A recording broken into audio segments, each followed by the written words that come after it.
తెలుసుకోండి. నేటి వైశిష్యంలో భాగంగా ఈ రోజున మామూలుగా ఒక చక్కటి ఒక మోటివేషనల్ విషయాన్ని మనం ఇక్కడ తెలుసుకోవడానికి ప్రయత్నం చేద్దాం. ఎందుకంటే అప్పుడే మార్చి రాబోతుంది కదా. ఎప్పుడైతే మార్చి అనేది ఎంటర్ అయిపోతుందో పిల్లలందరూ కూడా పరీక్షలకు సంబంధించిన ఒత్తిడి, దానికి సంబంధించిన రకరకాల యాంగ్జైటీలు, ఒత్తిడి మొదలైన వాటితో ఇబ్బందులు పడుతూ ఉంటారు.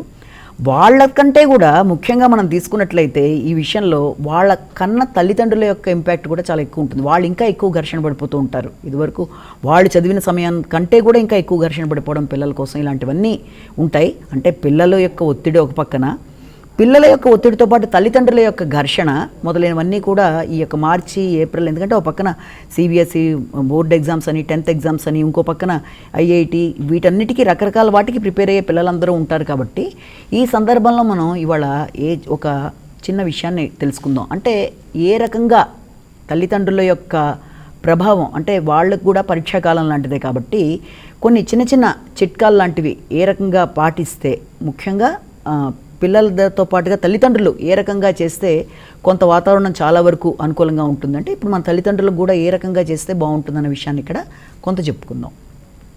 సాధారణంగా పరీక్షలు అనేటప్పటికీ పిల్లలందరూ కూడా ఒక అలారం టైం పీస్ పెట్టుకొని టైం ప్రకారం లేచి మనం ఇది చేద్దాము, ఇలా తొందరగా చదువుదామని రకరకాలుగా వాళ్ళు ఘర్షణ పడుతున్నా, పిల్లలతో పాటు పిల్లలు స్కూల్కి వెళ్ళి వచ్చిన తర్వాత కూడా వాళ్ళతో పాటు ఎక్కువ సమయాన్ని కేటాయించేది, వారి బాగోగులు చూసుకునేది, వారి ఆహారపు అలవాట్లు మొత్తం ప్రతి విషయంలోనూ కూడా తల్లిదండ్రులది చాలా చాలా చాలా అత్యధికమైన పాత్రలా ఉంటుంది. వాళ్ళు ఏ జాబ్ చేసినా, ఎక్కడున్నా, ఏం చేసినా వాళ్ళ యొక్క ఆరాటం పిల్లలతో పాటు సమానంగా వాళ్ళు కూడా ఈ యొక్క పరీక్షాకాలంలో వాళ్ళకది పరీక్షాకాలం అయిపోతుంది.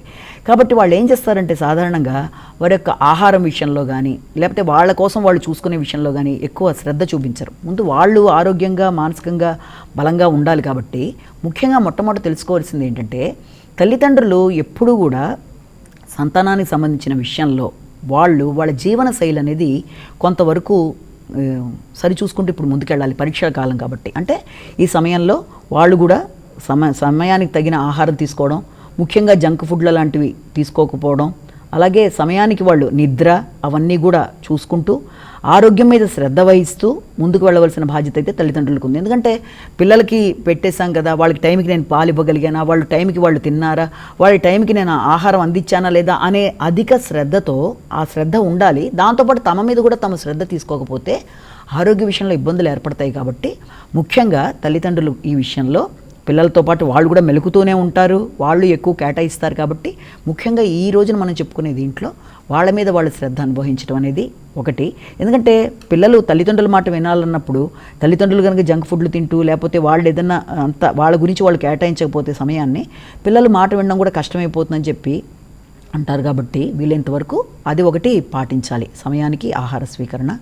అలాగే దాంతోపాటుగా వీలైనంతవరకు మొబైల్ అనే దానికి దూరంగా ఉండాలి. అంటే 24 గంటలు పిల్లలు చదువుకుంటున్నారు కదా, వాళ్ళకి సమయాన్ని ఇచ్చేసాం కదా, వాళ్ళు ఎలాగో చదువుకుంటున్నారు కాబట్టి నా పనిలో నేను ఉంటాను, నేను మొబైల్లో నేను ఉంటాను అనేటప్పటికీ పిల్లలు డైవర్ట్ అయిపోతారు. అంటే పిల్లలు ఎలా కోరుకుంటారంటే, ఒకప్పుడు ఎలా ఉండేదంటే మనం తీసుకున్నట్లయితే పూర్వకాలంలో అది ఉమ్మడి కుటుంబాలు ఉండడం వల్ల, చాలామంది కుటుంబ సభ్యులు ఉండడం వల్ల ఒకళ్ళు ఒక పనిలో ఉన్నా, ఇంకోళ్ళు ఎలా ఉన్నా తల్లిదండ్రులతో పిల్లలు కొందరైనా తల్లి తండ్రితో ఒకళ్ళు ఉండడం, చదువుకోవడం, ఇంట్లోనే ఇంకొక కుటుంబ సభ్యుడు. ఇలా న్యూక్లియర్ ఫ్యామిలీస్ అయిపోయిన తర్వాత ఇప్పుడు ఎలా ఉందంటే ఒక్కళ్ళే పిల్లలు ఉండడము, లేకపోతే తల్లిదండ్రులతో దూరంగా వచ్చేసి వాళ్ళు ఉండడం, వీటి వల్ల ఏమవుతుందంటే పిల్లలు కంప్లీట్ అటెన్షన్ కోరుకుంటారు. ఎంత వాళ్ళ వయసు అంటే చిన్న పిల్లాడి నుంచి ఎంత పెద్ద అయినా కూడా వాళ్ళకి సమయం కేటాయించకుండా పొరపాటున ఏదైనా మనం వేరే ఫోన్లో మాట్లాడుతున్నా వీళ్ళు డైవర్ట్ అయిపోయే అవకాశాలు ఉంటాయి. కాబట్టి ఫోన్ విషయంలో వీళ్ళంతవరకు అత్యవసరం అయితే తప్ప మొబైల్స్ వాళ్ళ ముందు చూడడం లాంటిది, లేకపోతే ఎలాగో వాళ్ళు చదువుకుంటున్నారు కదా అని చెప్పి మనం వదిలేసే పనుల వల్ల కూడా వీళ్ళంత ఇబ్బందులు ఉంటాయి. కాబట్టి ఆ విషయంలో ఒకటి ఉండాలి. ఇక మూడోది వచ్చేటప్పటికి ఏంటంటే ఒత్తిడికి దూరంగా ఉండాలి. ఏమిటా ఒత్తిడి అనేది? సాధారణంగా తల్లిదండ్రులు ఈ రోజుల్లో ఇద్దరు కూడా జాబ్ చేస్తూ ఉంటారు. కాబట్టి జాబ్ పరంగా బయటకు వెళ్ళినప్పుడు, లేకపోతే ఆ జాబ్ ప్రదేశంలో కానీ వృత్తిపరంగా చాలా రకమైన స్ట్రెస్లు అనేవి వాళ్ళకి ఒత్తిడి అనేది చాలా అధికంగా ఉంటుంది. ఉండేప్పుడు వాళ్ళు ఏం చేస్తారంటే ఆ కోపాన్ని కానీ చికాకుని కానీ ఇంటికి వచ్చిన తర్వాత పిల్లలతో కానీ, లేకపోతే వాళ్ళ మధ్య వాళ్ళు కానీ ఘర్షణాత్మకంగా ఉండడం, పిల్లల మీద ఆ కోపాన్ని చూపించడము, లేకపోతే ఇమీడియట్గా ఈ పరీక్షా సమయంలో వాళ్ళతో పిల్లలు చాలా సెన్సిటివ్గా ఉంటారు, ఛాలెంజింగ్ టైం కాబట్టి ఈ టైంలో పిల్లలు ఏదైనా ఒక మాట అడిగినా, లేకపోతే ఇంకోటి ఏదైనా కొంచెం విసిగించినా వెంటనే వాళ్ళ మీద డిస్టర్బ్ అయిపోయి అరవడం, ఇలాంటి ఆ ఒత్తిడి వాటన్నిటి వల్ల ఆఫీస్ ఒత్తిడి మొదలైన వాటి వల్ల పిల్లలకి అది టెన్షన్ అయిపోతుంది. కాబట్టి వీలైనంత వరకు ఆ విషయంలో ఒకటి మనం జాగ్రత్తలు వహించాలి. ఇంకొకటి 4వది వచ్చేప్పటికి ఇంటి వాతావరణం. అంటే అది ఎలా ఉండాలంటే ఇంట్లో వాతావరణం అంతా కూడాను వాళ్ళకి అనుకూలంగా చదువుకునే నేపథ్యంలాగా ఆ ఫీల్ వచ్చేట్టుగా డిస్టర్బెన్సీ లేకుండా ఆ వాతావరణం క్రియేట్ అవ్వాలి. అలా కాకుండా ఎవరితోనో మాట్లాడడమో ఫోన్ పరంగానే కాదు, మామూలు కూడా ఎవరైనా వస్తే ఎక్కువసేపు మాట్లాడవలసిన పరిస్థితులు అలాంటివన్నీ వాళ్ళ ముందు జరుగుతుంటే వీళ్ళు డైవర్ట్ అయిపోయే అవకాశం ఉంది. కాబట్టి వీలైనంతవరకు సరిగ్గా ప్లాన్ చేసుకుని వీలైనంతవరకు పిల్లలకి సంబంధించి వాళ్ళకి సమయాన్ని కేటాయిస్తూ వాళ్ళు ఒత్తిడికి లోనవ్వకుండా జాగ్రత్త పడుతూ ముందుకెళ్ళాలి.